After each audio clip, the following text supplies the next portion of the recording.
Welcome back to The Deep Dive, the place where we send you down the rabbit hole of the financial industry, turning stacks of dense regulatory documents and strategy papers into, well, the ultimate knowledge shortcut. Glad to be here. Today, we are mapping a shift so profound it changes how every financial transaction, every payment, and every crypto trade operates within the European Union. Yeah, and it's not an exaggeration to call this a full-scale architectural rebuild. It really It's is. an architectural rebuild. For decades, the EU relied on this fragmented, compromise-driven system of national rules. They were called directives. Right, and the problem with directives is that they just set a goal, but they leave the actual implementation up to the 27 member states. Exactly. So you end up with 27 different rule books, compliance loopholes everywhere, and just immense friction for anyone trying to operate cross-border. And now, that fragmented system is, for all intents and purposes, dead. It's gone. What we're witnessing is this strategic pivot to a unified regime. The great harmonization, the rise of the single rulebook. Precisely. This new rulebook is built on regulations. And the key distinction, the thing you have to grasp, is that regulations are direct, identical, and binding law across all member states simultaneously. So no more national variation. No more. The goal is to achieve, finally, a truly singular digital financial market. And our mission today is to give you the blueprint for this new architecture. We are connecting the dots between four critical pillars that unify everything from, the stability of a bank to the security of your cloud provider. We're going to dive deep into the drivers of change, starting with the three fundamental forces that really necessitated this whole overhaul in the first place. Well, the first driver is the most obvious one, market fragmentation. Those inconsistent national rules created massive compliance burdens. I can imagine a fintech launching in France, then Germany, then Italy. They'd have to basically re-architect their entire compliance program every single time. It created this unlevel playing field. And it also meant, sophisticated actors could exploit loopholes. They'd just find the weakest link in the chain. Okay, so fragmentation was one. What was the second? The sheer speed of technological innovation. Fintech, open banking, the explosion of new payment methods, and of course the arrival of crypto assets. They just completely outpaced the older rule books. The old rules were designed for wire transfers and credit cards, right? Exactly. You can't put a blockchain into a regulatory box from the 1990s. It just doesn't work. And the third driver? The third one is the urgency created by the evolving risk landscape. The threats are just smarter now. We're not just fighting simple credit card fraud anymore. Not at all. We're fighting sophisticated social engineering scams, particularly authorized push payment fraud or APP fraud. That's where the victim is actually tricked into sending the money themselves. Yes. And crucially, we also face this huge systemic vulnerability that arises when the entire financial ecosystem, banks, payments, crypto, all of it, depends overwhelmingly on a handful of global cloud providers. Right. If one of them goes down. If one of them has a major failure, it's a systemic failure everywhere, instantly. So to counter all this, the EU has built this comprehensive regulatory fortress. It rests on a single horizontal foundation, the Digital Operational Resilience Act, or DORA. And that foundation supports three big vertical pillars. Payments, which is PSD3 and PSR, AML, with AMLR and AMLA, and then crypto assets with MiCA and TFR. We need to understand how all these pieces interact, but first, I think we have to go even deeper. We need to understand the fundamental gravitational force controlling the whole system, global banking standards. That's exactly right. Before any EU regulation even comes into play, every licensed financial institution, from the biggest bank to the smallest e-money firm, they have to comply with the global capital requirements set by the Basel Accords. And these rules dictate their core stability and really their willingness to take on risk. That's the key, their risk appetite. And the origin story of the committee behind this, the Basel Committee on Banking Supervision, or BCBS, is fascinating. It starts with the near collapse of the whole cross-border system during the Herstatt crisis in 1974. The failure of Bankhaus Herstatt in West Germany. It wasn't a slow burn. It was a sudden hard freeze of the system. That was a pretty small bank, wasn't it? Relatively small, yeah. But it was heavily involved in high-volume foreign exchange trading. So German regulators stepped in and forced it into liquidation right in the middle of the European business day. Which created a massive timing problem across the different time zones. A huge one. Herstatt had already received all the Deutschmark payments from its European counterparties, fulfilling their side of the currency trades. But the New York market wasn't open yet. Exactly. The New York business day hadn't started, so Herstatt hadn't sent out the corresponding US dollar payments. When the bank was shut down, that settlement process just stopped dead. So the counterparties in Europe had paid their Deutschmarks but got nothing back. They lost the dollars they were expecting. That's classic settlement risk. The payment just doesn't go through. And that single failure sent these massive shockwaves through the global interbank market.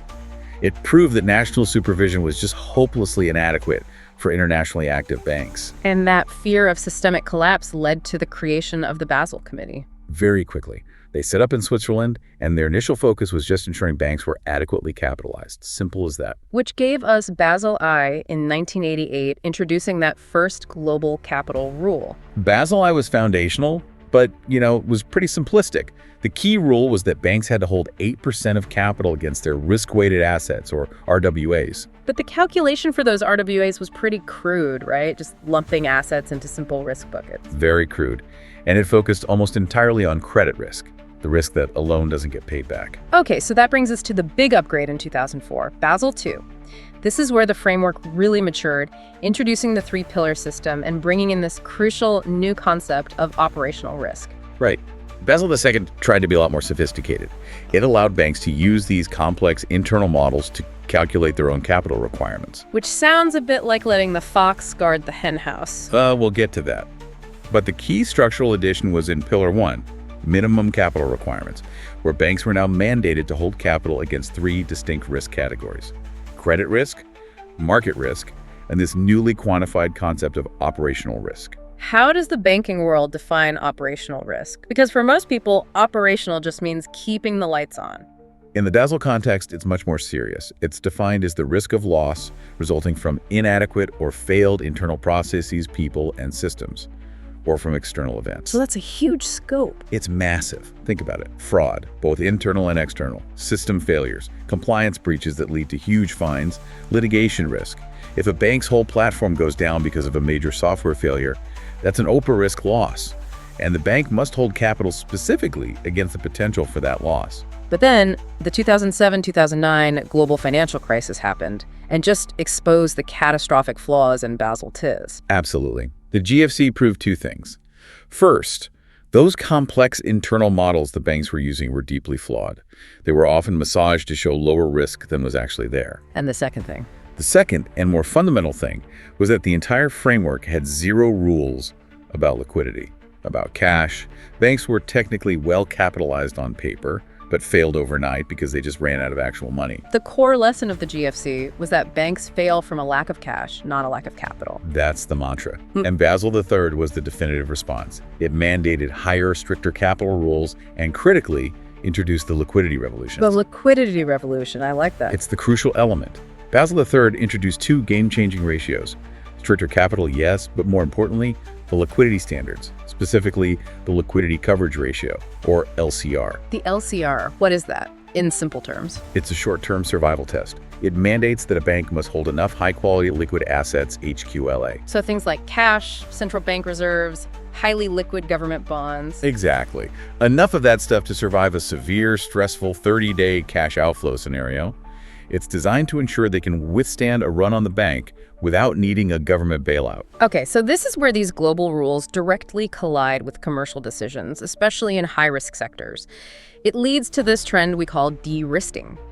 Our sources highlight sectors like iGaming, which often struggle to find stable banking partners. Why does Basel III make these clients so economically unattractive to a bank? It's a cold, rational, economic calculation. It's not personal. It's driven entirely by those two concepts we just talked about: operational risk RWA and liquidity risk LCR. Let's break that down. Start with the op risk RWA. Okay. Any client that's deemed high risk, say an operator dealing with high volumes of cross-border payments, frequent chargebacks, or is exposed to large AML fines, that client directly elevates the bank's own operational risk profile. So the bank's internal models just assign a higher risk weighting to that client's account relationship. Precisely. That higher RWA means the bank has to tie up a larger portion of its mandatory capital against that one client relationship. That capital is now consumed. It can't be used for more profitable things, like lending. So the client just becomes inherently less profitable to service. Right. And now you layer on the liquidity coverage ratio. How do the funds held by these clients-like player fund accounts in iGaming, how do they impact that LCR calculation? I'm guessing not in a good way. Not at all. Player funds are a liability on the bank's balance sheet. The bank has to classify how stable that liability is. Normal corporate or retail deposits are often seen as pretty stable. But player funds? Player fund accounts are almost certainly classified as non-stable volatile deposits. Why? Because they're subject to massive, rapid withdrawal swings. Imagine if a player hits a 10 million euro jackpot, or if a major competitor fails and all their players try to move their funds at once. So if the funds are volatile, the LCR forces the bank to hold a big buffer of those high-quality liquid assets against them. A proportional large buffer. And HQLA, by definition, are low-yielding assets.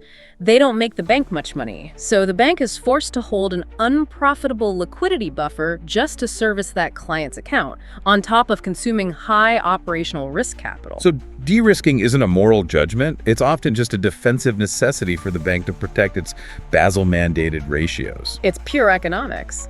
The takeaway for our listeners is crystal clear then. To maintain a stable banking relationship, you have to proactively prove you are a low operational risk and a low liquidity risk client. You have to make their life easier. And that, naturally, forces us right into the details of the EU's new operational rulebook. Which brings us to DORA. DORA is the great equalizer here. It's the EU's way of saying, look, all our financial pillars, payments, AML, crypto, they all fundamentally rely on digital technology. If the technology fails, the whole system fails. Exactly. So we need a unified, harmonized approach to resilience. And before DORA, the rules were just piecemeal. What was the central problem the EU was trying to solve with this law? The problem was really twofold: fragmentation and concentration risk. Okay. Fragmentation meant that national rules on ICT security were uneven, which created weak points in the chain.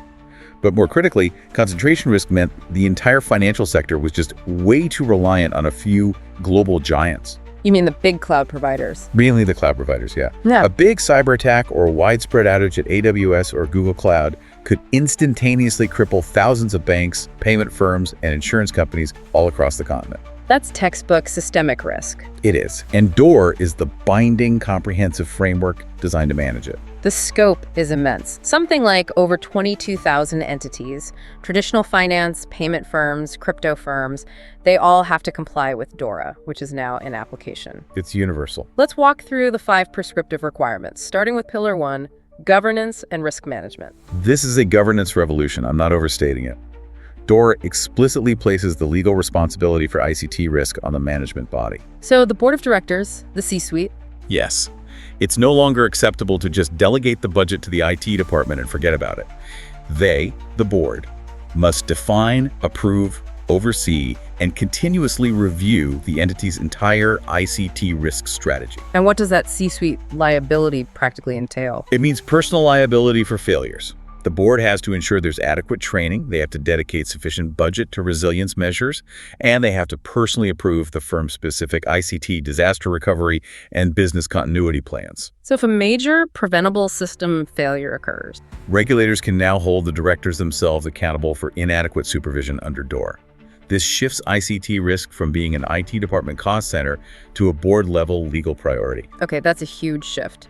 Pillar 2 addresses incident reporting, and this is where operational teams really feel the pressure of these strict, short timelines. The speed is terrifyingly fast. I mean, DORA mandates a harmonized EU-wide process for classifying and reporting major ICT-related incidents to your national regulator. And the clock starts ticking immediately. Instantly.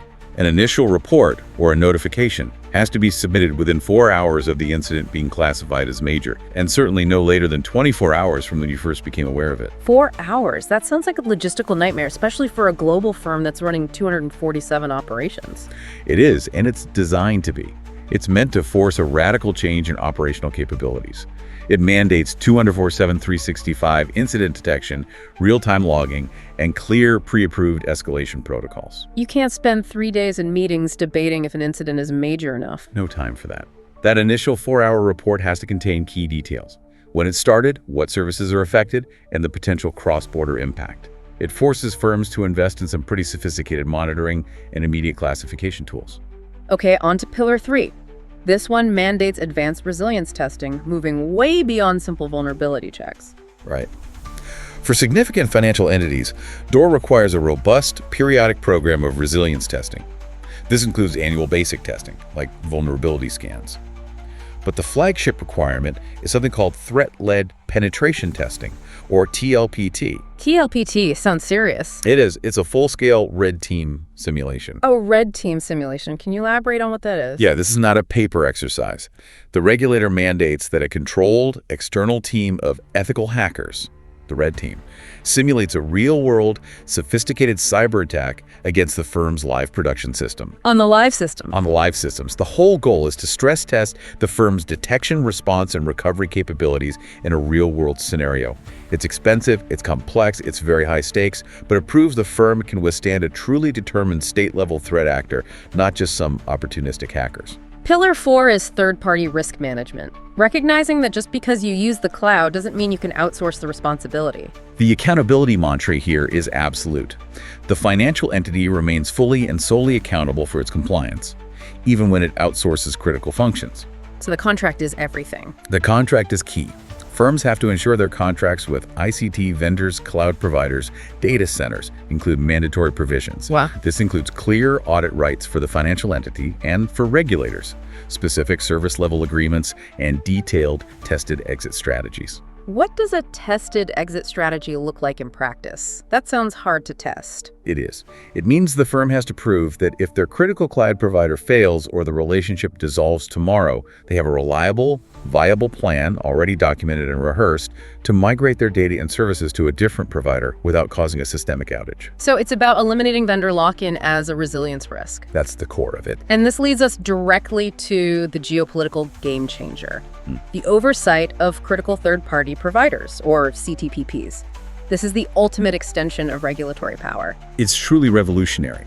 The ESAs, the European Supervisory Authorities, they now gain the power to designate these systemic tech companies as critical. And once a company like AWS or Microsoft is designated as critical, they become subject to direct supervision by EU financial regulators. When you get this straight, an EU financial regulator now has the legal authority to walk into a cloud provider's data center or headquarters, potentially in Seattle or Silicon Valley, and conduct an on-site inspection. Yes. DORA grants the ESAs that unprecedented authority. They can request information, conduct investigations, issue binding recommendations on how these tech giants manage their services for EU clients, and even impose massive fines if this CTPP fails to comply. This is extraterritorial regulation designed purely to protect EU financial stability. It is. It marks the first time a major bloc has formalized direct financial regulatory oversight over global big tech infrastructure. It's a huge deal. Okay, let's move now to the first of the vertical pillars, payments. The original goal of PSD2 was all about open banking and competition. Now, the shift to PSD3 and the PSR seems focused almost entirely on security and stamping out new forms of fraud. That's a great summary. PSD2, which came out in 2015, really revolutionized the market through its core mechanic, access to account or access to A. Right, this is what legally compelled banks to open up customer account data via secure ATIs, as long as the customer gave their consent. Exactly. And this created the two new types of regulated entities, the TPPs or third-party providers. The first being the AISPs. Right, the account information service providers. They're read-only. They aggregate data for things like budgeting apps or provide instant credit checks. And because they don't actually move any funds, regulators mandated an exemption from frequent SCA for them to prioritize usability.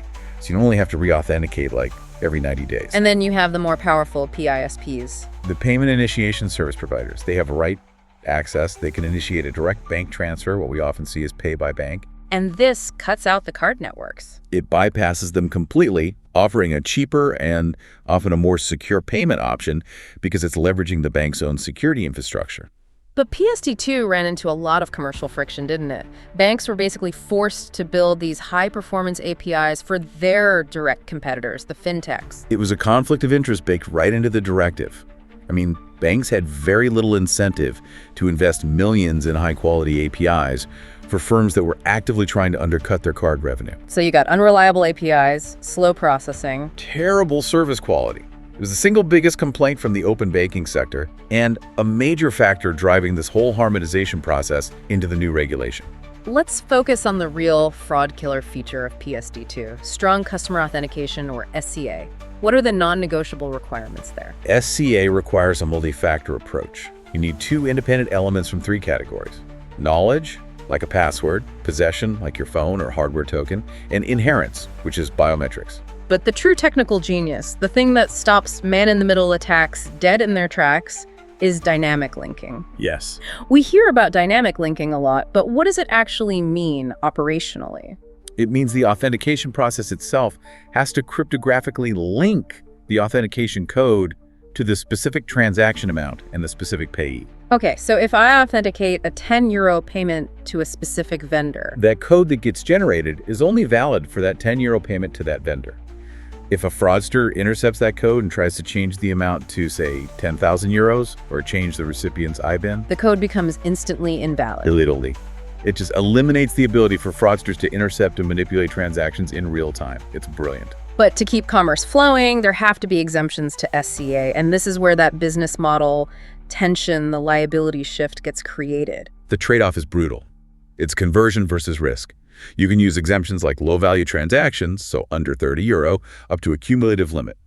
Or, more powerfully, transaction risk analysis TRA, which can exempt transactions up to €500. But only if the firm has a verified low fraud rate. Correct. So if the merchant or their acquirer uses TRA to skip SCA, and the customer's bank agrees, who eats the loss if that transaction turns out to be fraudulent? The liability shifts entirely. If an exemption is used and a fraud loss occurs, the financial liability moves from the issuer, the cardholder's bank, to the acquirer or the merchant. So the risk and fraud teams are spending every day just optimizing that TRA engine. Constantly. Lower friction means higher conversion, but it also means a higher acceptance of fraud liability. It's this delicate balancing act that directly hits the company's bottom line. This inherent friction and the failure to fully standardize security leads us to the new package, PSD3 and the Payment Services Regulation, or PSR. The structural split here is the key, isn't it? Moving the conduct rules into a regulation is the defining strategic move. It's huge. PSD3 remains a directive, and it handles the high-level stuff like licensing and supervision. But the PSR is the regulation. And that contains all the rules that govern the actual operation of payments. Everything. SCA, API standards, fraud measures, all of it. Which means those rules are now identical and legally binding across the entire EU payment market. No more national variations on authentication rules or API quality. Correct. This standardization is designed to force banks to finally invest in that high-quality infrastructure, because the rules on accessibility and performance are now legally unified and enforceable everywhere. But the biggest fight in the PSR isn't against traditional fraud, it's against that new dominant threat, authorized push payment, or APP fraud. Right. PSD2 crushed unauthorized fraud, so the fraudsters just pivoted to the human element. The PSR introduces 3 really radical countermeasures targeting APP fraud. The first is mandatory IBAN name matching, also known as confirmation of payee, or CUP. So this means if I send a transfer, my bank has to verify that the name I typed in actually matches the name registered to the IBAN of the recipient. Yes. For all credit transfers, PSPs must perform this check and alert you, the payer, immediately if there's a mismatch. This is a direct countermeasure to invoice fraud, where fraudsters trick people into paying a legitimate-looking invoice, but they've swapped the IBAN for their own. That seems operationally complex to mandate instantly across 27 countries with different naming conventions and languages. It is a massive implementation challenge. It requires standardized real-time communication between banks across borders to check this data. But the payoff for consumer protection is huge. And what's the second radical measure? The shift of liability for spoofing. This is where the fraudster pretends to be the bank itself, right? With a fake text message or a spoof phone number. Exactly. If a customer is tricked by a fraudster impersonating their bank and is induced to authorize a payment, the PSR intends to make the customer's bank liable for the loss. Wow. That is radical. You're holding the bank accountable for social engineering that happens outside its own systems? It is, but it recognizes that the bank's brand identity was exploited to commit the fraud. And the third measure. The third is creating a formal legal basis for sharing fraud data across different institutions. The PSR creates a legal safe harbor, fully aligned with GDPR, for PSPs to share fraud data and indicators in real time. Which is just essential for a collective defense. Absolutely. If one bank identifies a pattern, say a specific mule account receiving lots of small, suspicious transfers, they can instantly share that IBAN with other banks to shut down the whole network before the fraud becomes widespread. Okay, let's move to the intersection of finance and technology, where regulation has been playing catch-up for a decade. Anti-money laundering and crypto assets. And just like with payments, the big shift is from fragmented directives to a unified, centralized authority. That's right. And the foundation of all financial crime fighting is the global standard set by the Financial Action Task Force, or FATF. The FATF's 40 recommendations are basically the global AML Bible. They are.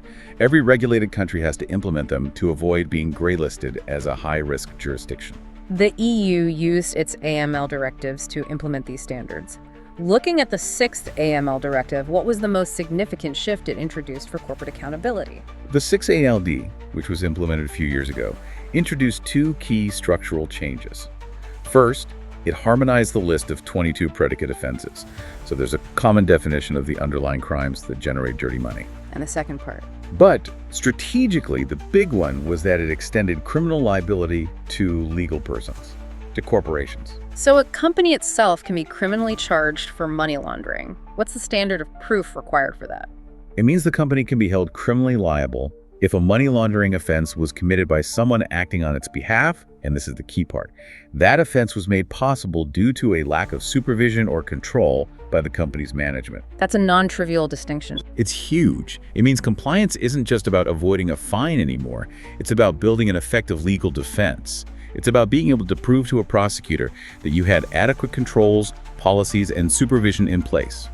It turns AML from a checkbox exercise into a C-suite defensive priority. But even with 6AMLD, the directive model still led to 27 different variations of implementation. Still fragmented. And that brings us to the new package, the AML regulation, AMLR, and the Anti-Money Laundering Authority, AMLA. This is the end of that fragmentation. The AML regulation, the AMLR, is the new single rulebook for all AML and counterterrorist financing rules across the entire EU.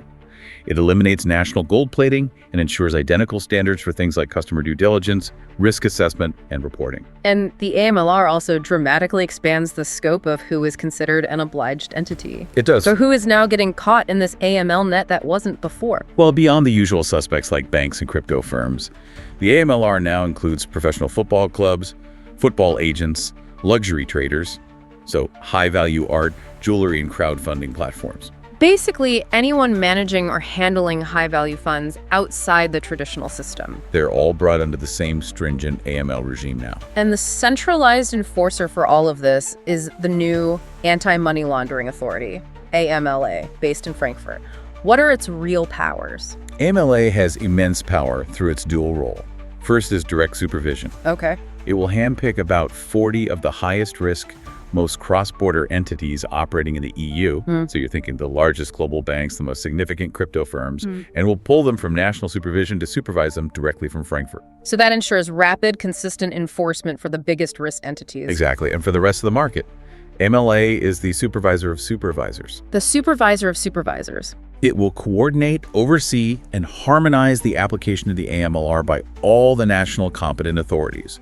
It forces consistency, making sure the new single rulebook is enforced with the same rigor and interpretation in Dublin as it is in Rome. Okay, let's move to the crypto frontier. Pillar 3 is defined by the Markets in Crypto Assets Regulation, or MiCA. What is MiCA ultimately trying to achieve in a global context? MiCA is about stability and legitimacy. It provides legal certainty where there was none before, it enshrines consumer protection, and it introduces crucial market integrity rules against things like insider trading and market manipulation in the crypto space. So it's creating a fully regulated environment for crypto assets that aren't already covered by existing financial laws. Precisely. The framework defines this new regulated entity, the Crypto Asset Service Provider, or CASP. What services does that authorization cover? The CASP license covers a broad scope of 9 key services. Things like operating a trading platform, custody and administration of crypto assets, exchanging assets, even providing advice on crypto assets. And no firm can actively market any of these services to EU clients without holding a CSP license. Correct. The huge commercial incentive for meeting this very high regulatory bar is the EU passport. That is the ultimate prize. A CSP authorized in just one EU member state, say Malta or Germany, gains the right to passport that authorization across all 27 EU countries instantly. It unifies a fragmented market. It does, and it makes the EU instantly attractive for well-capitalized, serious players. And crucially, it creates a massive barrier for non-EU firms who now have to establish a full subsidiary and get CSP authorized if they want to market their services to EU clients. It closes that reverse solicitation loophole. It effectively closes it, yes. Let's clarify a critical piece of jargon that often gets confused. The difference between the FATF's AML definition, VASP, and the EU's license, CASP. They are distinct, and it's important.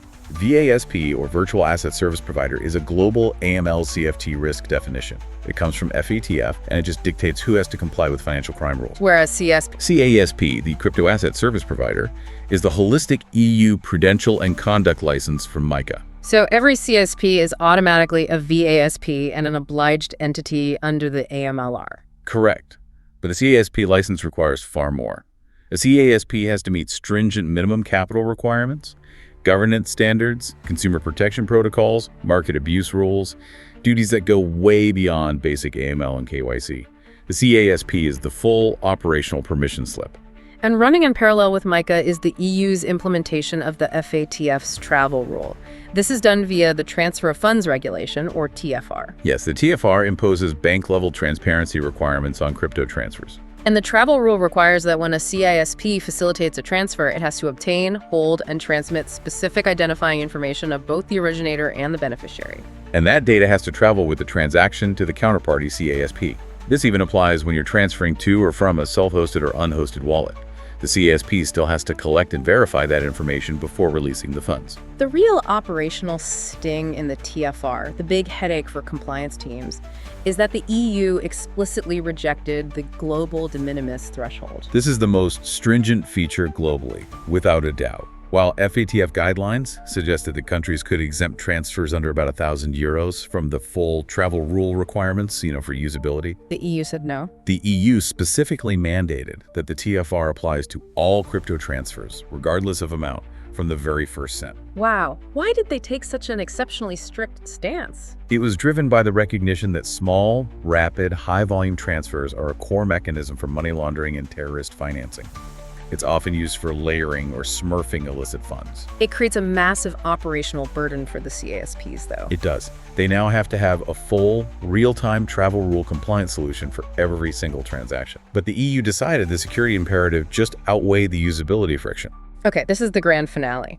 The expert-level challenge here isn't knowing of the 4 pillars individually, but really understanding how they form this unified, highly integrated compliance matrix. And DORA, as you said, is the universal, non-negotiable layer. That's the starting point for everything. Every single entity, bank, payment firm, crypto exchange is a DORA-subject financial entity. That technological floor, the ICT risk management, incident reporting, vendor auditing, that is standard across the board. And the service-specific rules like MiCA, PSR, and AMLR just sit on top of that DORA foundation. Exactly. Let's run through the full compliance stack for a new crypto exchange, a CASP. What are the 5 regulatory layers they have to navigate simultaneously? Okay, layer 1 is the MiCA license. This gives you market access, but it requires sufficient capital, proven market integrity controls, and consumer protection protocols. Then layer 2. Stemming from that license is the AML regulation, the AMLR.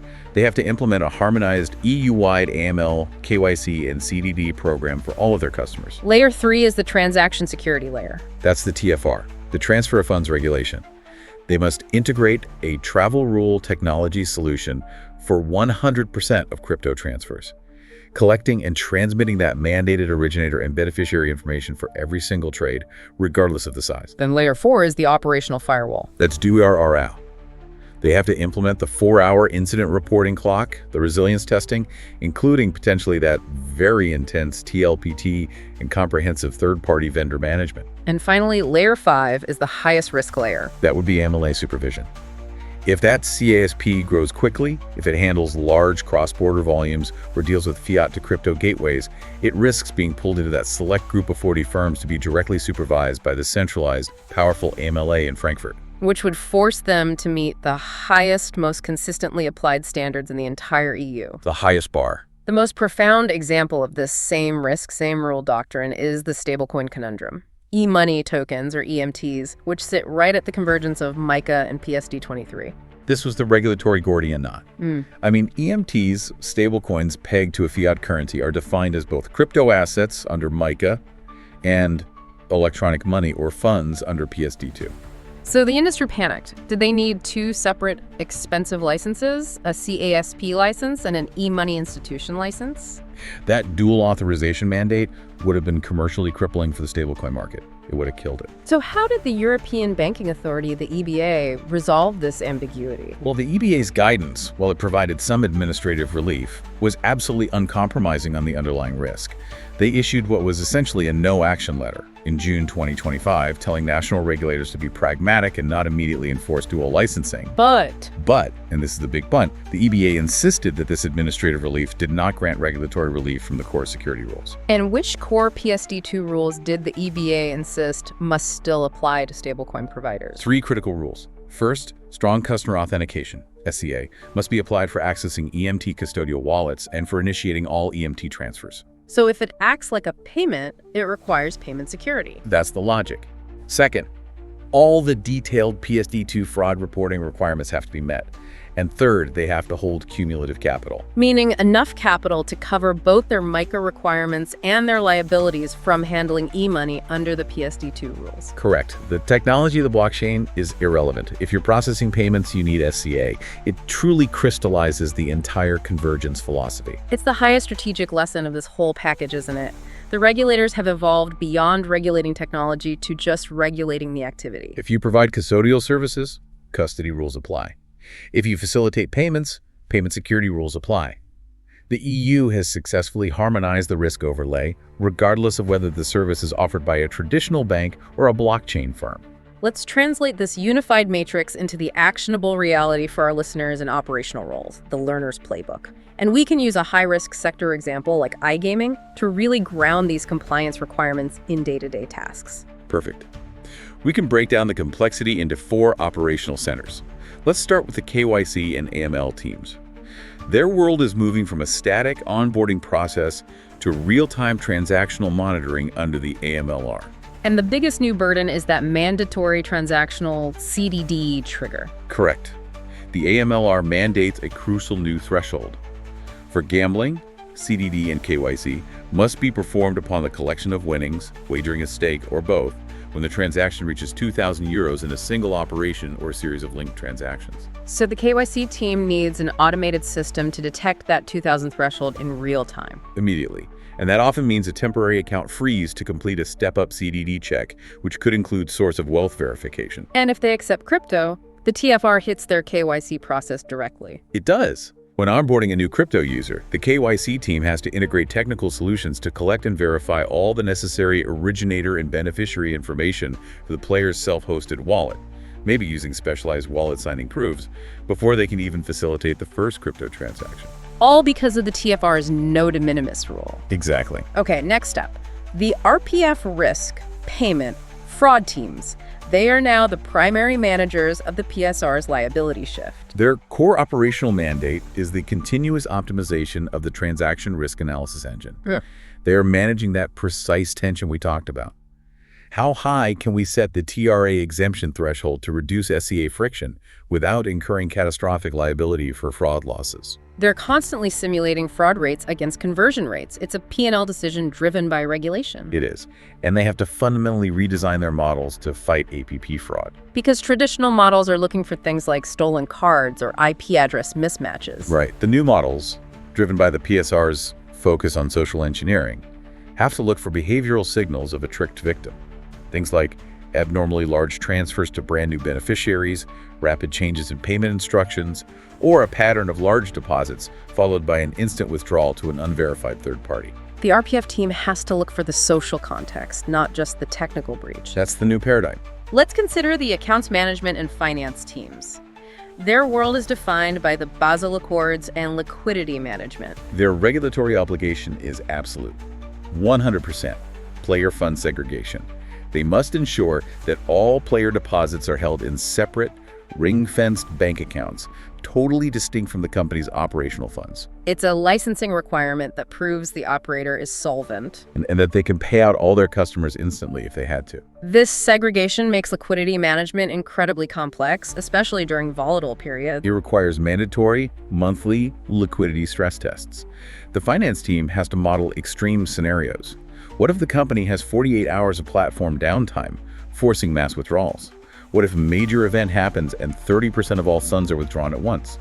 They have to prove they have the liquid cash and HQLA ready to process those payouts instantly. And by presenting that robust liquidity management to their banks, they reduce the perceived volatility burden on the bank's own LCR calculation. It helps them maintain those stable banking relationships that Basel III demands. Our final operational group is the technical support and platform teams. DORA has basically transformed them into the financial resilience function. The tech team now owns the compliance clock. Their first major task is establishing the DORA incident reporting channel. Technical support staff are line 1 for detection. They have to be trained to instantly classify a major ICT incident and escalate it immediately to the compliance officer to meet that non-negotiable 4-hour initial reporting clock. They also have to facilitate the complex testing program. They do. They're responsible for implementing the annual resilience testing program, including overseeing that full-scale, multi-month, threat-led penetration testing on the live production environment.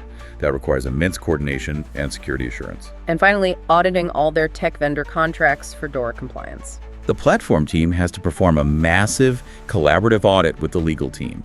Every single contract with a critical third-party provider, from cloud servers to payment gateways, has to be reviewed and maybe renegotiated to ensure it contains DORA-mandated audit rights, robust SLAs, and clear functional exit strategies. If the contract doesn't meet the DORA standard, the vendor itself becomes a compliance risk. A huge one. And to bring it all back to the customer interface, the payment support teams now need to become expert communicators of all this regulatory friction. They are the human voice explaining very complex legislation. When a deposit fails, they need to be able to communicate. The new European Security Standards, SCA, mandated an extra verification that wasn't successfully completed by your bank. And when a withdrawal is delayed, they need a new script explaining that. To protect you from fraud, the new PSR mandates we must verify the name on your account exactly matches the IBAN registration.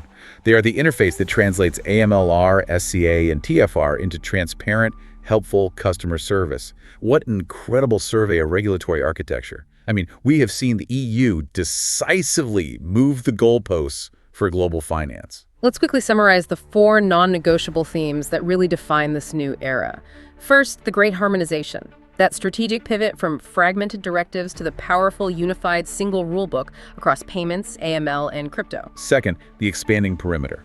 The regulatory net has captured a massive range of previously unregulated entities, all the CSPs, high-value traders, and in a truly revolutionary move, the global critical third-party providers, the cloud giants via DORA. Third, the convergence is key. The philosophy of same risk, same rule now governs the digital financial market. The technology stack is irrelevant. If a stablecoin acts like a payment, it requires payment security like SCA, proving the rules prioritize the activity over the asset type. And fourth, security and resilience overall. The focus is now on proactive defense. SCA protects the transaction, AMLR and TFR protect against financial crime, and DORA protects the fundamental operational stability of every single firm in the system. It's a multi-layered, enforceable fortress. The EU has effectively created the world's most unified and technologically secure digital financial market, and they've extended their regulatory reach via DORA to global giants based far outside their borders, all to protect their own stability. And this is the final provocative thought we'll leave you with. The EU took the lead. They recognized that this reliance on big tech is an existential systemic risk to finance. Right.